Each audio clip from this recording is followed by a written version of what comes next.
De Aristegui Noticias. Ayer estuvimos dando seguimiento a la sesión del Consejo General del Instituto Nacional Electoral.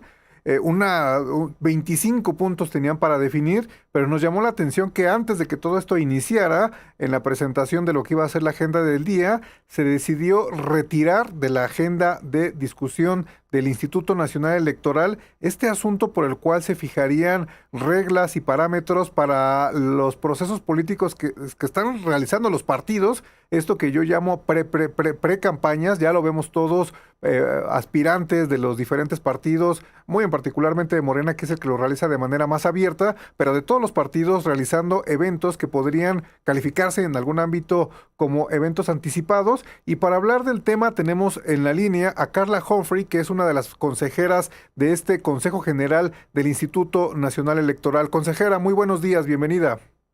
Hola, buenos días, es un gusto saludarte a ti y también a tu audiencia. Gracias. ¿Cómo entender que es la segunda vez que se cancela este debate?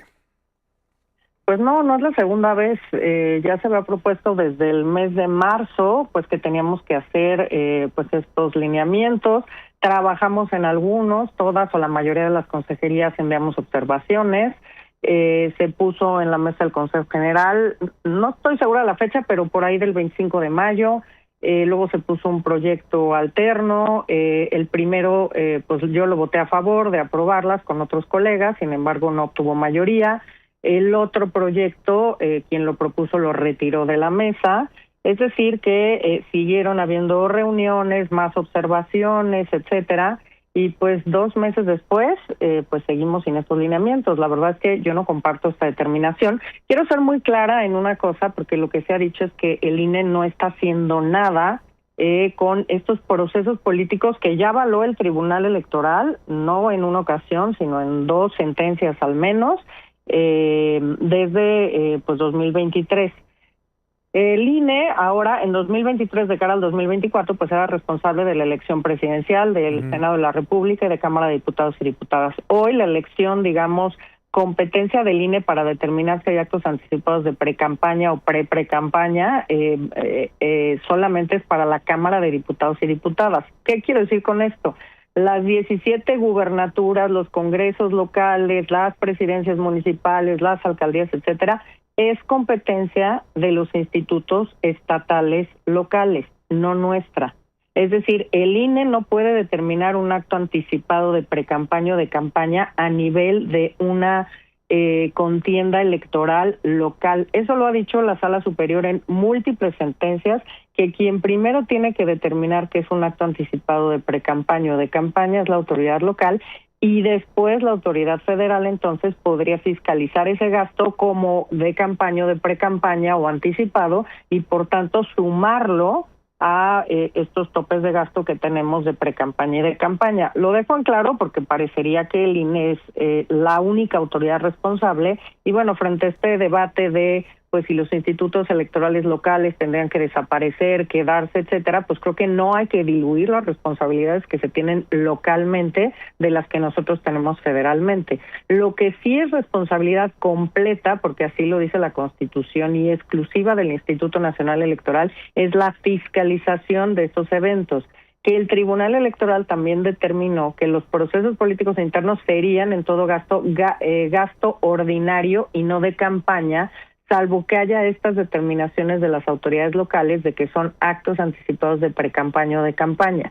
Entonces, ¿qué se hace a nivel de fiscalización y por qué creo, y yo voté en contra de que se retiraran estos lineamientos ayer? Porque creo que es necesario tener certeza jurídica de qué va y está fiscalizando la autoridad electoral, cómo lo va a fiscalizar, qué informes tienen que presentar los partidos políticos que ya abrieron en su mayoría, como señalaste, pues estos procesos internos con distintos nombres, con distintas figuras, qué nos tienen que informar, cuándo tienen que rendir informes las personas que se hayan registrado a estos distintos procesos, etcétera, y me parece que eso ya es necesario tenerlo. Ayer, por ejemplo, yo señalé, alguno de mis colegas dijo que podíamos tenerlo ya para el inicio del proceso electoral, que es en menos de un mes y medio. No, precisamente es una etapa que no está regulada, que no forma parte del proceso electoral cuando empieza la primera semana de septiembre, y que es una etapa novedosa. Yo propuse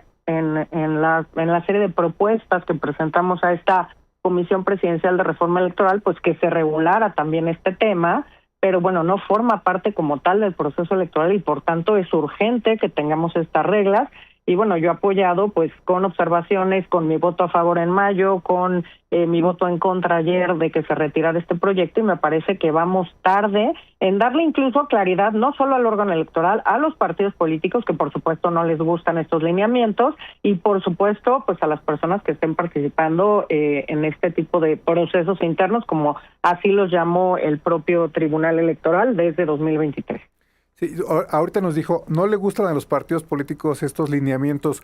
¿Usted podría compartirnos cuáles son ayer leí el proyecto de lineamientos, cuáles son las propuestas, las críticas, lo que no les gusta a ellos de este planteamiento, que también leyendo los lineamientos, pues no son una cosa extraordinaria, son una revisión de la fiscalización, informes, no es algo tampoco muy agresivo, pero ¿qué sería lo que a ellos no les gusta de esta propuesta? Bueno, ayer precisamente en el debate que fue al inicio, cuando estábamos discutiendo el orden del día, pues precisamente ellos decían que pues tenían que querían que tuvieran alguna reunión, que yo los convoqué, etcétera, para ver este tema, pero pues que querían tener mayor oportunidad de incidir en estos lineamientos, en qué se está regulando. Incluso pues los dos nuevos partidos decían que ellos no habían estado en estas reuniones. Y bueno, a ver, lo que no les gusta, nunca les gusta la fiscalización a los partidos políticos, esto es evidente, rendir cuentas, estar sujetos a presentación de informes, al sistema integral de fiscalización, donde tienen que ir registrando en tiempo real, le llamamos, aunque digamos no es al minuto siguiente, pero tienen plazos para ir registrando pues todos los ingresos, egresos, ir documentando cada una pues de las actividades que hacen, etcétera. Pues claramente esto lo sienta en un tema complejo de ir teniendo, que para eso es la fiscalización, justamente para eso se les da prerrogativas y financiamiento a los partidos políticos, para que tengan órganos de administración lo suficientemente, digamos, potentes para poder normar todas las actividades que lleven a cabo sus personas militantes o candidaturas cuando estamos ya en procesos electorales, y que desafortunadamente, pues ayer vimos los informes de la elección de Coahuila, pues siguen incurriendo en diversas irregularidades. Por ejemplo, la que con más del 41%, en el caso de Coahuila, pero es una constante a nivel nacional, es egresos no reportados, es decir, que haces gastos que no me reportas como partido político, y que la autoridad electoral en sus labores de verificación de lo que están informando los partidos políticos, y de que pide informes a distintas autoridades, la UIF, la Comisión Nacional Bancaria, el SAT, y a personas físicas y morales que tienen relación comercial con los partidos políticos, pues detectamos que hay distintos gastos, erogaciones que no nos reportan. Esto además es muy grave porque no solamente es un gasto, sino también un ingreso. ¿De dónde viene el dinero con el que están haciendo un gasto? Esto obstaculiza la fiscalización, y claramente pues los partidos pues les gustaría que fuera una fiscalización, digamos, más laxa, sin menos informes, sin menos requerimientos, sin menos datos que tienen que incorporar cada vez a la fiscalización. Por ejemplo, en los espectaculares, que tienen que tener un número INE autorizado para que nosotros podamos darle seguimiento, los monitoreos que hacemos tanto en redes sociales como en medios de comunicación para ver que no estén adquiriendo espacios en radio y televisión que lo tienen constitucionalmente prohibido, estos análisis de riesgos que también lleva a cabo la autoridad electoral, o incluso la verificación con autoridades del sistema financiero y con sus propios proveedores para ver si en efecto hicieron tal compra en tal monto, qué compraron, cómo se les entregó. Y por cierto, ayer también sancionamos, un tema fue la sanción mayor, un tema que ha sido constante en los últimos, desafortunadamente en los últimos procesos, un tema de intimidación y violencia al personal incluso de la Unidad Técnica de Fiscalización del INE, que va a los eventos de los partidos políticos, de precandidaturas, de candidaturas, porque justamente tienen que verificar cuáles son las condiciones en las que se están llevando a cabo los eventos, porque, bueno, puede ser que los partidos reporten una cosa y en la realidad, cuando los verificadores van a constatar los hechos, pues son distintos. No es un evento de 50 personas, sino de 1,500, no es en un parque público, sino que rentaron un teatro, en fin, y cada una de esas cosas pues tiene un impacto en la fiscalización y en la transparencia de los recursos que utilizan los partidos políticos. Bueno, consejera, por supuesto estaremos pendientes de estos lineamientos que coincido, ya urgen para que regular estos procesos, tanto para ustedes como para los actores políticos. Antes de despedirla, déjeme preguntarle un asunto que tiene que ver con la vida institucional del INE. Entiendo que están ustedes a marchas forzadas antes de un proceso electoral que se avecina. Por supuesto, en los siguientes meses tendrán todavía mucho más trabajo. Pero cuéntenos un poco cómo se está viviendo esta vida institucional dentro del INE. A ver, ¿tienen nuevos consejeros, consejerías, como dicen ustedes? Vimos, por ejemplo, hace una semana que hubo una reunión con el Gabinete de Seguridad a la que solo asistió la consejera presidenta, otra con la Suprema Corte a la que no asistió la consejera presidenta. Es decir, adentro se vive de manera muy intensa, estoy seguro, esta vida institucional. Cuéntenos qué es lo que está pasando dentro de este instituto. Bueno, pues sí, hemos ahora, justamente ayer yo decía en la sesión de Consejo General que ayer cumplimos 4 consejerías, entre ellas yo, 6 años de haber llegado a integrar el Consejo General del INE, tenemos 3 consejerías nuevas, pues que se han integrado, por supuesto, a los trabajos institucionales. Y bueno, pues la verdad es que no es desconocido que pues las dinámicas cambian conforme se van integrando personas distintas. Pero, por ejemplo, la reunión de esta semana, de lunes, con distintas autoridades para ver concretamente una coordinación interinstitucional para la Comisión de Verificación de la Integridad de Candidaturas, pues se nos avisó 2 minutos antes y no se nos invitó. Es decir, qué bueno que haya estas reuniones con diversas autoridades, sobre todo en el tema de una comisión nueva, pero pues la presidencia del Instituto Nacional Electoral no integra ninguna comisión por ley. Es decir, que quien les convoca y no nos invita a esa comisión, pues no va a formar parte de los trabajos de esa comisión, en primer lugar. En segundo lugar, pues esta nueva comisión, pues se aprobó la reforma el 30 de mayo. Yo llevo poniendo en una reunión que tenemos todos los martes las y los consejeros para ver distintos temas institucionales.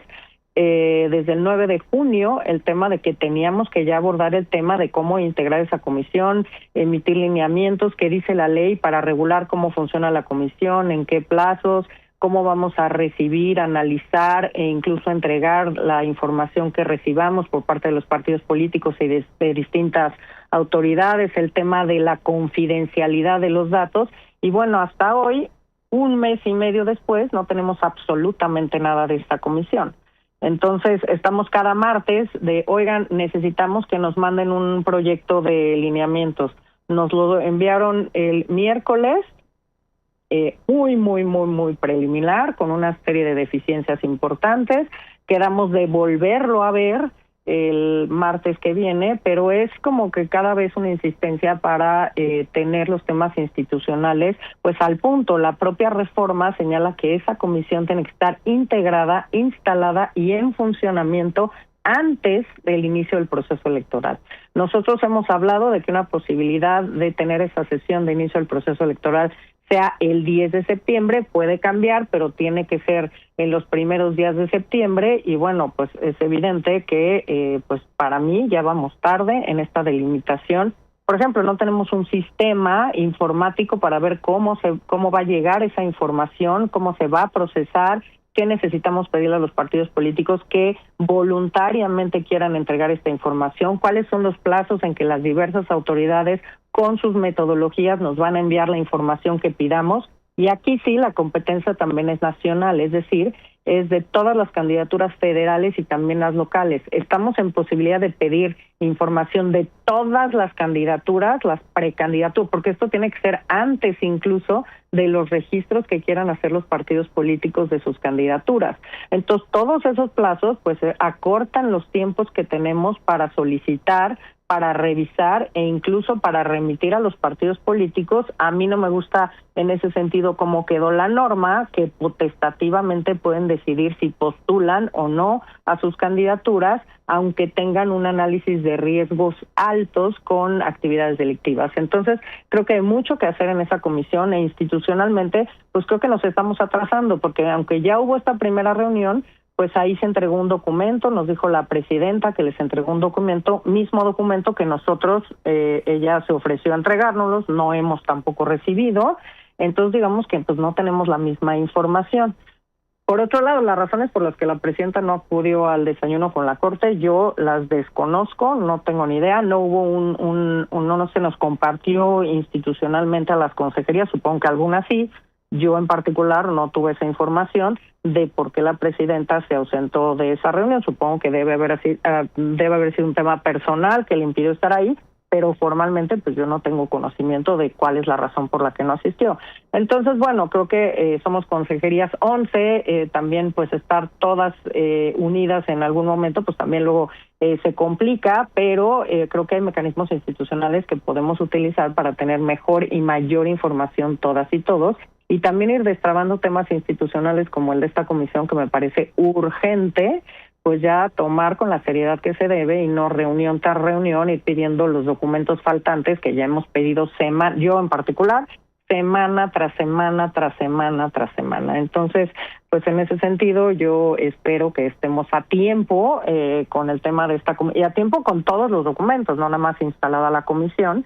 Y bueno, pues esto también formará parte de un debate importante respecto a la integración del resto de las comisiones, que por ley tenemos que cambiar la presidencia de las comisiones en septiembre, y bueno, eso será el marco también pues de otro análisis, discusión y votación importante respecto a cómo quedan integradas esta comisión, qué nivel queremos darle a esta comisión, qué facultades queremos darle a esta comisión. Claro, las facultades, digamos, genéricas están en la ley, podemos potenciar, podemos generar distintos documentos y formas de trabajo al interior de esta comisión, o podemos limitarla a ser casi una oficialidad de partes de recibir y entregar información. Eso dependerá pues de quiénes la integren y de cómo votemos los documentos para regular esta comisión y por supuesto para integrar el resto de las comisiones de cara al inicio del proceso electoral. Claro que sí. Consejera, para cerrar, ¿usted es una de las 8 consejerías que levantó la mano para estar en esta comisión? Bueno, a ver, no se nos había preguntado hasta este martes. La presidenta dijo que ella tenía información de que algunas le habían manifestado que querían estar. Yo pues no hago esos acercamientos fuera de la mesa de consejería, pero bueno, quien puso el tema sobre la mesa y quien ha estado insistiendo sesión tras sesión, escrito diversos artículos sobre el tema, etcétera, lo he evidenciado en sesiones de Consejo General, pues evidentemente soy yo. Y además creo que las razones son evidentes, ¿no? El tema de fiscalización, a nadie extraña que pues yo soy una muy metida, digamos, me gusta mucho la materia de fiscalización. Desde que estuve en el IFE a finales de los 90, pues he estado en temas de fiscalización, estuve también en la unidad de inteligencia financiera, estuve al frente del Grupo de Acción Financiera por parte de México, del Grupo de Acción Financiera, donde pues están las recomendaciones que tienen que cumplir los países para prevenir el lavado de dinero, etcétera. Pues claramente me parece que mi perfil pues tiene esas condiciones. Desde luego pues esto se definirá con votos de las y los consejeros, pues ahí ciertamente creo que pues los votos quizá no me favorezcan pues por cómo ahora está integrado el Consejo General, pero me parece que si se trata de técnicamente todas las y los consejeros, por supuesto tenemos fortalezas y fortalezas distintas, y eso enriquece la conformación de un órgano colegiado, pero particularmente en un tema que además yo he insistido muchísimo, el tema de la vinculación del crimen organizado, de la trazabilidad de recursos, de las empresas fachada, de las factureras. Propuse una reforma al reglamento de fiscalización, pues que desafortunadamente mis colegas pues no quisieron aprobar. Está ahí desde fines de mayo de 2025. Por supuesto, ahora ya no da tiempo de aprobar una reforma de los reglamentos de fiscalización que incluían temas pues como inteligencia artificial, regulación de redes sociales, criptomonedas, obviamente pues todos estos temas de trazabilidad de recursos. Pues me parece que mi perfil en ese sentido y con la insistencia que en 6 años he tenido sobre este tema, pues me parece que podría ser adecuado para esa comisión. Esta, como todas, pues es una decisión colegiada y pues veremos cómo se conforma, pero pues incluso he escrito de cuáles son las otras rutas y las otras acciones que se pueden tomar dentro de esta propia comisión que pueden fortalecer temas vinculados con la integridad electoral, por ejemplo. Por supuesto, desde un inicio, yo he dicho que la primera responsabilidad de los partidos políticos es ver a quién postulan, qué candidaturas postulan. Tendrían ellos que tener primero este primer filtro de que sus candidatas y candidatos no tienen vinculación con delincuencia organizada ni con actividades delictivas. Ellos tendrían que ser el primer filtro. Pero bueno, yo creo que es una buena idea tener esta comisión, porque, bueno, y me gustaría que hubiera sido además obligatoria la presentación de todos los perfiles para que se pudieran evaluar. Hay distintos países que ya utilizan mecanismos en Europa, en América Latina, Chile, Colombia, Brasil, etcétera, que ya utilizan mecanismos parecidos para garantizar pues la transparencia o la integridad, etcétera, o la rendición de cuentas por parte de sus candidaturas, y creo que hubiera sido un ejercicio importante que fuera obligatorio.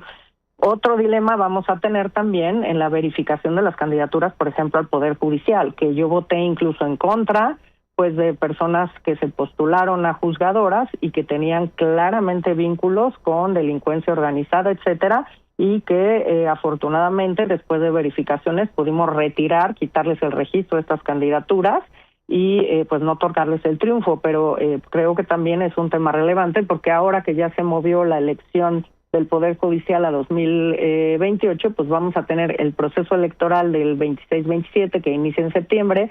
Todavía no va a haber culminado ese proceso electoral cuando ya iniciaremos actividades del Poder Judicial para la elección del 2028.